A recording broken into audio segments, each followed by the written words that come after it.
Speaker, Madam Srimati D. Purandeswari Ji. Sir, thank you, Honorable Chair. Telugu Telayanna Desambu Telugu. Telugu Vallabunda Telugu Kanda. Ellandrupula Nerga Basadi, Desa Bashalandu Telugu Lessa.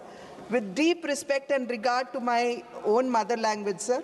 But since I have members of parliament from the northern parliament constituencies as well, I would seek to progress further in English.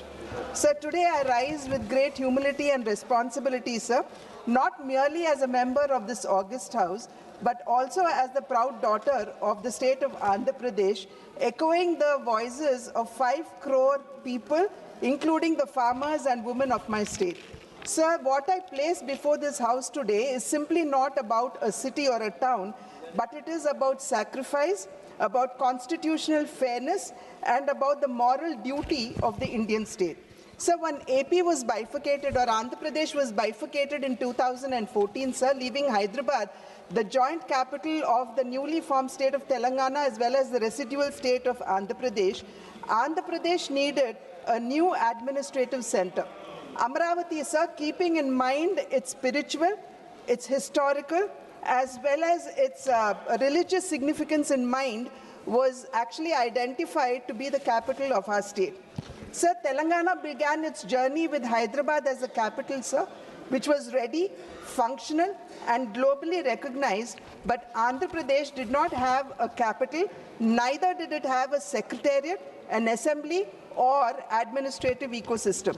Sir, on the 8th of February 2014, sir, that should be considered a black day in the annals of Indian parliamentary history, because it was on that day, sir, that the doors were shut, the cameras were shut down, there was no healthy discussion, but yet a state was bifurcated on the floor of the house, sir. The people of Andhra Pradesh, the 5 crore people of Andhra Pradesh, they accepted the laws peacefully and constitutionally, keeping the nation's interest in mind. That quiet dignity, sir, laid the emotional foundation for our capital, Amaravati. There were 3 states, sir. I would like to remind the House that in the year 2000, when one of the greatest statesmen of our country, Shri Atal Bihari Vajpayee ji, was the Prime Minister of our country, 3 states were formed, sir: Jharkhand, Chhattisgarh, and Uttarakhand. And all of them, sir, they did get as their hereditary a capital, or for that matter, an area was identified to be the capital of the state. But Andhra was subjected to deep humiliation, and this was probably the first state in the entire history, sir, where a state was created with a residual state was left, sir, with no capital at all. Sir, there was absolutely no coercion, and just one call by the center, sir, it had seen 29,000 farmers come forward to contribute, or rather give up 34,000 hectares of 34,000 acres of fertile land, sir, for construction of capital Amaravati.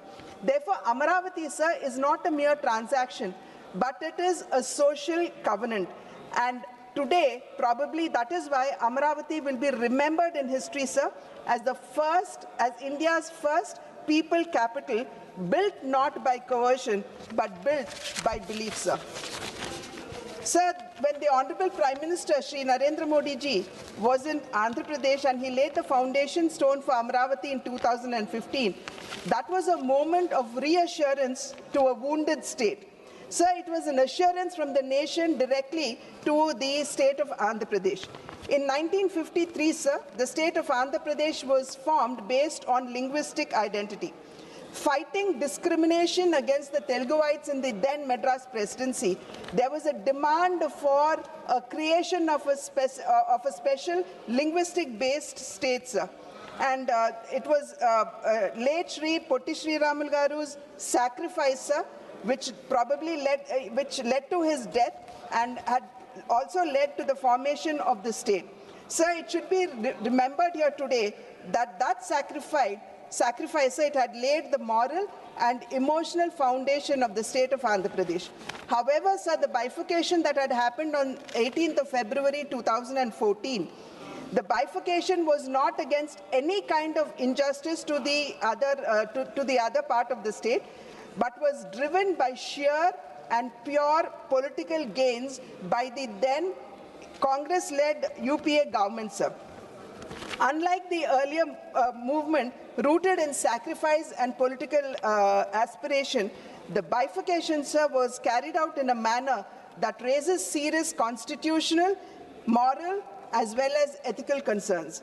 Sir, between the years 2019 to 2024, Andhra Pradesh had seen a period of deep uncertainty regarding the capital, sir, which was the result of the absolute thoughtless and mindless decision of multi-capitals taken by the then YSRCP government.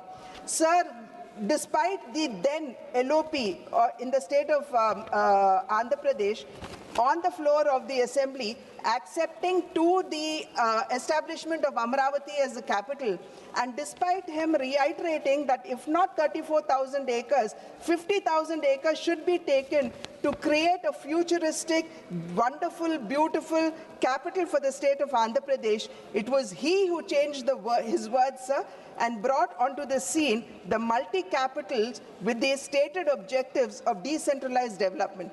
So my question here would be, would simply the establishment of a capital bring in the much needed development to a state? So we know fairly well that for the development of a state, we need to instill confidence in investors, we need to welcome investments, and we also need to ensure that the required logistical and infrastructural needs are actually put in place. However, sir, what we saw in the previous 5 years' rule of YSRCP was simply a depletion of all of this, and the entire machinery of YSRCP was deemed or steeped in land and in sand as well as liquor mafia, sir. Sir, most painfully, those who had sacrificed the land were left with, sir, just another 5-6 minutes, sir. No, please. Sir, the farmers, sir, they agitated for over 1,600 days, sir. It included both men and women, and the humiliation that they were subjugated to has been mentioned by my colleagues, sir. Cases were filed against them under the SC/ST Atrocity Act. Women were actually, pregnant women were pulled out, they were kicked in the stomach, sir, and the annadatas or the farmers, sir, they were handcuffed, and there were many, all of them have been outlined by them, sir. But here, sir, as a woman member of this house, I say with great restraint and responsibility that when peaceful women protesters are met with force, democracy must pause and must introspect. Sir, there is no specific mention of a capital in the Constitution, sir, but under Article 239AA, dealing with Delhi, sir, there was a mention. But however, sir, the reorganization bill speaks through Section 5 and Section 6 of the Andhra Pradesh Reorganization Act 2014 that was passed by this House. It speaks about the capital, sir. And therefore, sir, if there has to be any change in the capital, it will and must have to come back to the Parliament for its, just 2 minutes, sir. It must come back to the House for its ratification. So furthermore, the central government, sir, despite it not being part of it, the central government had provided its entire support to the capital, sir. It could be the 1,500 crores that it gave for the development of infrastructure in the CRDA. It could be the 20,000 crores for the outer ring road, the 29,000 crores for connecting Rayalaseema Anantapuram with Amaravati, sir. Polavaram being given the national project status, where the 7 mandals which were residually left behind in Telangana were again brought back to Andhra Pradesh. Otherwise, Polavaram dream would not have been realized. It could also be the support, sir. I was listening to Manikam Thakurji, and he was mentioning that there's no support being given to the capital Amaravati. So may I remind my honorable colleagues, sir, that through HUDCO, 11,400 crores have been given, and again, along with the World Bank, the center has also given 15,000 crores for the capital, sir. Special category status was never made part of the bill, even by the UPA government at that point of a time. But the present government, sir, the NDA government at the center, has been giving its full support, sir. Sir, in conclusion, since paucity of time, you've been reminding me that my time is over. Sir, Andhra Pradesh, sir, today is, why we are here to seek Statutory recognition for Amaravati, sir, is not political but on moral and constitutional grounds. Sir, statutory protection for Amaravati is really essential because no state would have to lose its capital for the second time. No farmer, being whether a man or woman, should fear no policy reversal.